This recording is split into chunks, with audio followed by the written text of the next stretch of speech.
We had a pretty large bang associated with the caution and warning now. Okay, as we have an apparent serious oxygen leak. 4, 3, 2, 1. Houston, we've had a problem. He's in a roll and he can't stop it. Performing an evasive maneuver. Okay, Houston, we've had a problem here.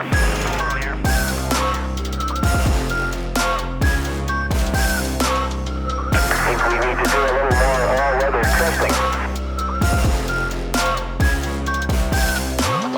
Welcome to space.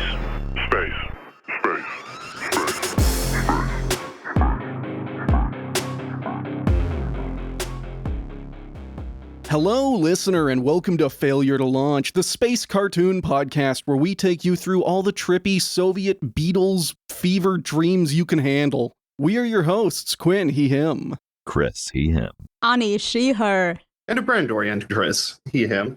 And today we are talking about The Lesson, a 1987 Soviet Armenian. I don't know if it's a kid's cartoon. It's a cartoon. It is a space cartoon by a deeply, deeply weird animator. It's an animated film.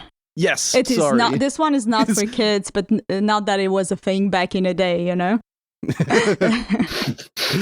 Yeah, an Armen Film 1987 production. And as you have heard, we have got a guest. We are joined by Ani Majlumian, a journalist and a part of the Lions Led by Donkeys podcast, but also Armenian, and someone who, I have to guess, grew up with this kind of media. So whenever we found this animated film, we had to get you on to talk about this. This absolute gem.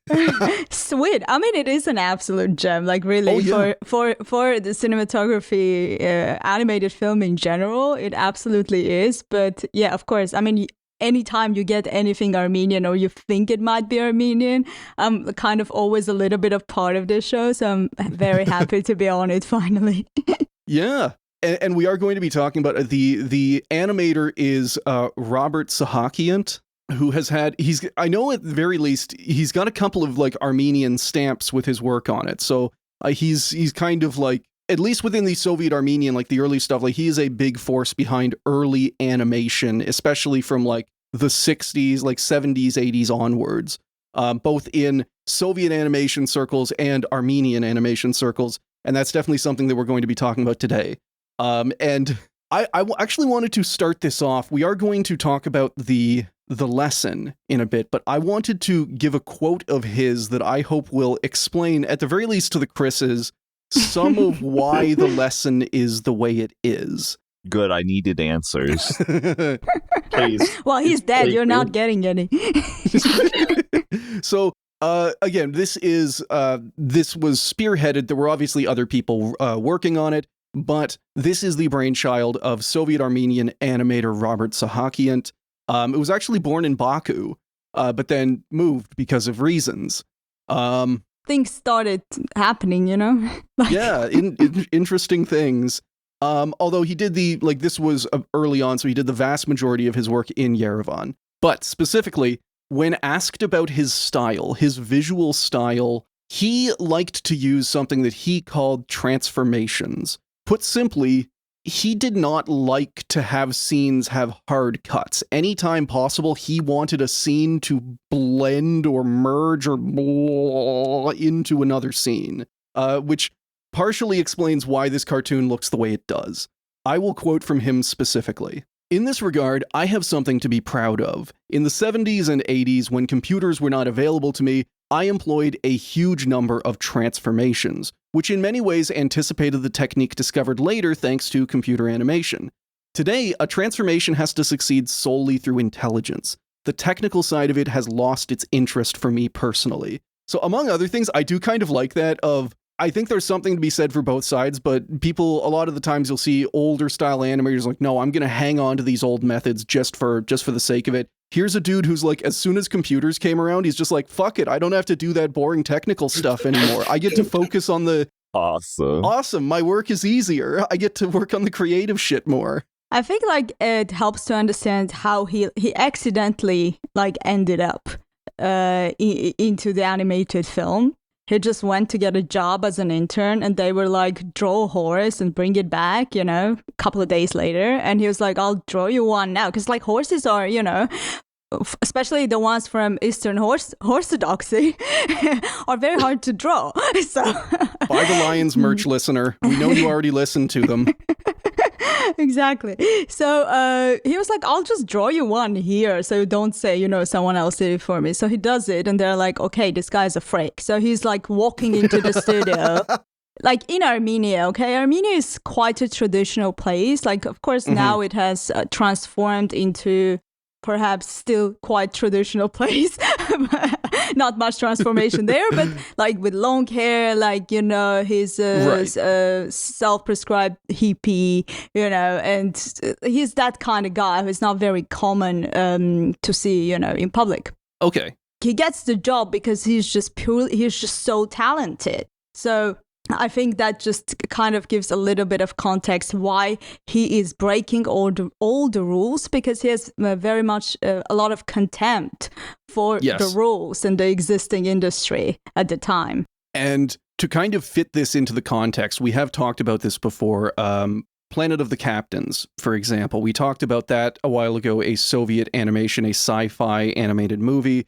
And in that episode, we talked about how the Soviets, they had a cartoon industrial complex starting in the 1920s, and then there was kind of like liberalization, and eventually they kind of split off into their own things. But there was a very real period where all of animation in the Soviet Union was centrally organized into basically OKB, Rocket Bureau-like structures, all organized and coordinated out of Moscow. Which means that, like, there is an establishment, to put this into context, whenever he's going to get a job in the 70s and whatnot, there is an establishment, there is an established style to fight against. So whenever he's coming in with, like, his animation style, listener, I would recommend watching this. It's available online on YouTube. Make sure to watch the one with the stolen Western music and not the weird audio, because this dude steals every little bit of music he can find, and we support it 100%. Well, it wasn't stealing at the time, it was borrowing. Of course. And his style, you will see, is very reminiscent of, like, the Beatles. Yeah, he was very inspired by the Beatles. He liked the Beatles a lot. And just, okay, I lost my thought there, so I'm just going to cut back in there. He's a hippie. I'm getting caught up on the concept of borrowing music, because it's like, are you going to unlisten to it? You know, listen. If you are Armenian, it's kind of hurts your national pride to actually pay for anything, especially if it's digital or like it's not tangible, let's say, right? So you get to use it however you want, you know, so like pirating shit is like, you know, it's kind of what we do. Yeah. I want to say also at the time, it wasn't so easy to get the stuff, right? I mean, we're talking, a little bit about perestroika years, when things are starting, Gorbachev years, you know, when Soviet Union is about to collapse and things are starting to open up. But especially, I mean, not necessarily in the early 70s, that wasn't much the case, but later on. But it wasn't so easy to get that stuff. It was still like kind of bootlegged. So you had to really kind of know what you like, you know, how to find it. Before, you know, he developed his taste, how did he do that? And I remember my grandpa actually had quite a big collection of Western books that were even translated into Armenian, like completely legally from the, you know, hidden from Soviet authorities. So there was this whole like shadow economy going on there for, you know, people who loved art and literature. Oh, that rules. I mean, bad that it had to be the shadow economy, but like good. Yeah, like people will always find a way to find that stuff. And I can also completely agree. There is kind of an ego thing of like, whenever you find a way, listener, this will not hold up in court, by the way. Whenever you find a way to steal something, it makes you feel smart. Then it's free. Exactly. Paying is just for people who aren't smart enough to figure out the free method. I was trying to workshop the idea of like you know, we could make it legal, but it's more fun this way. Yeah, listener, this is going out on the Patreon feed, so if you're here for free, congratulations. You win. You win. You've learned that everything's a little bit better with crime. Give yourself a pat on the back. But yeah, like I think going back to that quote we talked about with him describing his style as transformations, it really does, like, listener, if you watch this, which we do encourage you to do, there's a little bit of nudity, but not much, you'll see that, like, he likes to keep stuff moving, and I want to see what that drawing of a horse looked like, because it had to have been the trippiest, freakiest shit those people had ever seen. It had to have been, like, wobbling on the page in front of them. It was because an unorthodox horse. Yes. And so many times in this movie, like, there's all kinds of, like, other Soviet cartoons, animations that we have done have had really trippy, cool visuals. This one, everything kind of feels like Jell-O is the only way I can describe it. Everything is wobbling slightly. You know, like, characters grow, they shrink, their, like, proportions change all over the place. And as a little bit of a cinema nerd, like, what I would like to kind of pay attention, for people to pay attention to, just like in movies, also in animation as well, and even more so, an editor, like, has a big job to do. Mm-hmm. The designer, the editor, right? So that was his wife. And she was into all that, like, psychedelic stuff, you know, and, like, she was a co-writer, you know, like, absolutely, like, a crazy talent again. So it's kind of, you know, match made in heaven in that sense. Yes. Because, like, she was able to translate what is also very important in this kind of cinema, like, or whether it's animation or not, but, like, a little bit the art house, right? It's the rhythm is important. So it's not just the music, but the rhythm of, like, every frame. And if your frame is, like, just this kind of too traditional, moving from one frame to another, you don't have that type of movement, the transformations that he's talking about. So, like, that's kind of, you know, a good thing to pay attention to. And that is a good point, because this animation is about 17 minutes long, but at the same time, it is very tightly edited. It tells the story that it needs to, and it does not linger. Which, like, you could have stretched a story like this out into 30 minutes, 45 minutes, an hour, but I feel like it would lose something in doing so. Yeah. This is just like a quick bite. It tells the story, and it does it in a really kind of, like, captivating way. Also a really horny way, which we will get to. That couple had a lot going on, I think. I mean, absolutely. And for the genre, it's not strange that it's, like, 16 minutes. It's short, like, you know, short films are completely normal. It used to take, you know, and, like, hundreds of people to make this stuff, right? Like, if you were using 20 people or 50 people, that means those 20 or 50 people were doing, like, a 500-person's job. So, like, it's nowadays that you can, you know, just absolutely do nothing and stretch a frame by frame, and, you know, with use of computers, etc., etc. But back in the day, that would be a hell of a lot of more expensive. Yeah, and the credits for this are not very long. I imagine you're right. He did have, like, 15 people working with him, and that was like a team of 4 animators specifically. I remember from the credits. Although he was helping out with that. So I want to get into this, and I have my notes to kind of describe this as we go. Listener, if you don't want this spoiled, I would encourage you to pause it, go watch it. It'll take you less than 20 minutes, and then come back, because it is a trip. And right off the bat, the transformations shown off right off the bat, the first thing that we see is a paper airplane flying through space, and then through these, like, really seamless, it starts as a piece of paper, then it folds into a paper airplane, and then it morphs into a vaguely paper airplane-shaped space station, covered in, like, greebling and pipes and all of that. It looks like the Death Star if it were a paper airplane. And it's, I don't know, I was trying to do the engineer thing of, like what exactly kind of space station is this? Because it seems to be somewhere between a military base and an airport.